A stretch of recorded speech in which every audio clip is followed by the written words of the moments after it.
Tonight's address, a defining moment in his presidency, passing the torch to Vice President Kamala Harris, now the Democratic Party's presumptive nominee.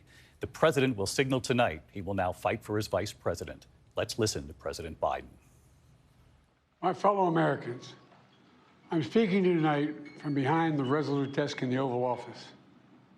In this sacred space, I'm surrounded by portraits of extraordinary American presidents. Thomas Jefferson wrote the immortal words that guide this nation. George Washington, who showed us presidents are not kings. Abraham Lincoln, who implored us to reject malice.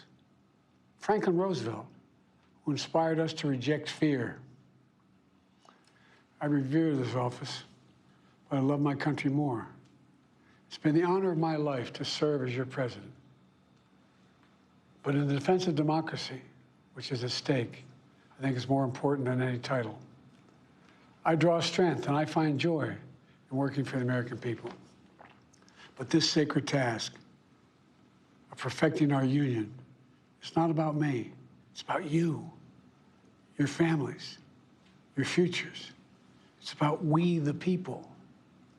We can never forget that. And I never have. I've made it clear that I believe America is at an inflection point. One of those rare moments in history when the decisions we make now will determine our fate of our nation and the world for decades to come. America's going to have to choose between moving forward or backward, between hope and hate, between unity and division. We have to decide, do we still believe in honesty, decency, respect, freedom, justice, and democracy? In this moment, we can see those we disagree with not as enemies, but as fellow Americans. Can we do that? Does character in public life still matter? I believe I know the answer to these questions because I know you, the American people. And I know this, we are a great nation because we are good people. When you elected me to this office, I promised to always level with you, to tell you the truth. And the truth, the sacred cause of this country is larger than any one of us. And those of us who cherish that cause, cherish it so much, a cause of American democracy itself, must unite to protect it. You know, in recent weeks, it's become clear to me that I need to unite my party in this critical endeavor. I believe my record as president, my leadership in the world, my vision for America's future, all merited a second term. But nothing can come in the way of saving our democracy. That includes personal ambition. So I've decided the best way forward is to pass the torch to a new generation. That's the best way to unite our nation. You know, there is a time and a place for long years of experience in public life. There's also a time and a place for new voices, fresh voices, yes, younger voices. And that time and place is now. Over the next 6 months, I'll be focused on doing my job as president. That means I'll continue to lower costs for hardworking families, grow our economy. I'll keep defending our personal freedoms and our civil rights, from the right to vote to the right to choose. I'll keep calling out hate and extremism. Make it clear there is no place in America for political violence or any violence ever, period. I'm going to keep speaking out to protect our kids from gun violence. Our planet from climate crisis is the existential threat. And I will keep fighting for my cancer moonshot so we can end cancer as we know it, because we can do it. I'm going to call for Supreme Court reform because this is critical to our democracy, Supreme Court reform. You know, I will keep working to ensure America remains strong, secure, and the leader of the free world. I'm the first president in this century to report to the American people that the United States is not at war anywhere in the world. We'll keep rallying a coalition of proud nations to stop Putin of taking over Ukraine, doing more damage. We'll keep NATO stronger, and I'll make it more powerful and more united than any time in all of our history. I'll keep doing the same for our allies in the Pacific. You know, when I came to office, the conventional wisdom was that China would inevitably surpass the United States. That's not the case anymore. And I'm going to keep working to end the war in Gaza, bring home all the hostages, and bring peace and security to the Middle East and end this war. We're also working around the clock to bring home Americans being unjustly detained all around the world. You know, we've come so far since my inauguration. On that day, I told you, as I stood in that winter, we stood in a winter of peril and a winter of possibilities. Peril and possibilities.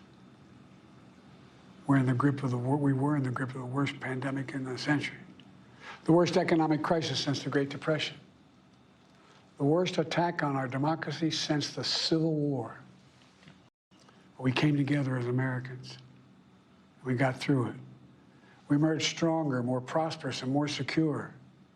Today, we have the strongest economy in the world, creating nearly 16 million new jobs, a record. Wages are up. Inflation continues to come down. The racial wealth gap is the lowest it's been in 20 years. We're literally rebuilding our entire nation, urban, suburban, rural, and tribal communities. Manufacturing has come back to America. We're leading the world again in chips and science and innovation. We finally beat Big Pharma after all these years to lower the cost of prescription drugs for seniors. And I'm going to keep fighting to make sure we lower the cost for everyone, not just seniors. More people have health care today in America than ever before. And I signed one of the most significant laws helping millions of veterans and their families who are exposed to toxic materials. You know, most significant climate law ever in the history of the world. The first major gun safety law in 30 years. Today, the violent crime rate is at a 50-year low. We're also securing our border. Border crossings are lower today than when the previous administration left office. I've kept my commitment to appoint the first black woman to the Supreme Court of the United States of America. I also kept my commitment to have an administration that looks like America and be a president for all Americans. That's what I've done.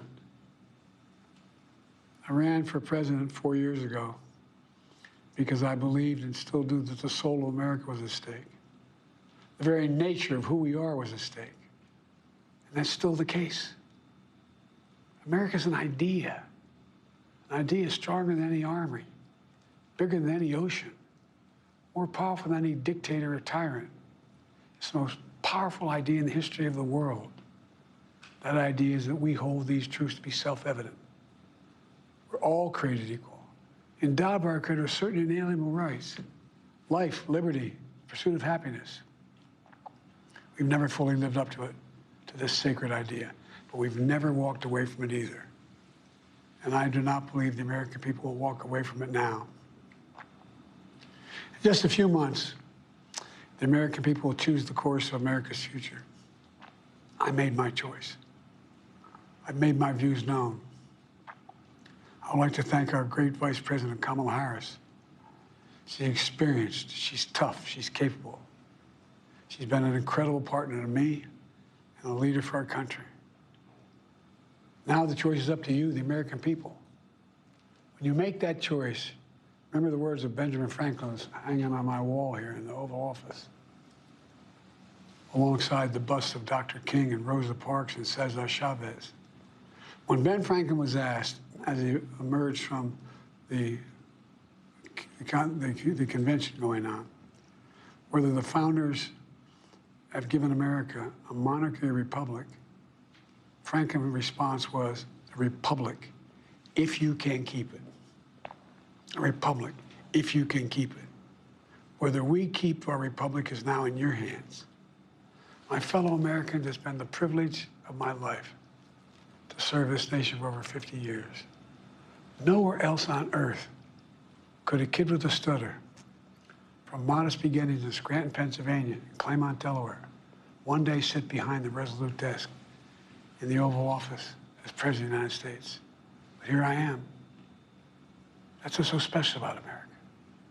We're a nation of promise and possibilities, of dreamers and doers, of ordinary Americans doing extraordinary things. I've given my heart and my soul to our nation, like so many others. I've been blessed a million times in return with the love and support of the American people.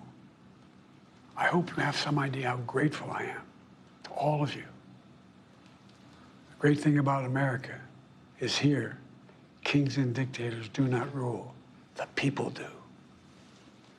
History is in your hands. The power is in your hands. The idea of America lies in your hands. We just have to keep faith, keep the faith, and remember who we are. We're the United States of America, and there's simply nothing beyond our capacity when we do it together. So let's act together, preserve our democracy.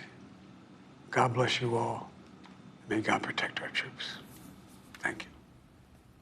A moment in history tonight, President Biden in the Oval Office. You heard him say there to the American people, I revere this office. I love my country more. He talked about this being not about me, it's about you, it's about we the people. He said, we cannot forget that. I never have. He did ask this question. He says, does character in public life still matter as we head toward the November election? And he said nothing should come in the way of preserving democracy in this country. We do have our entire Powerhouse political team here tonight. Let's get right to ABC's chief White House correspondent, Mary Bruce. And Mary, you had reported that this was a deeply personal decision. It was closely held, a very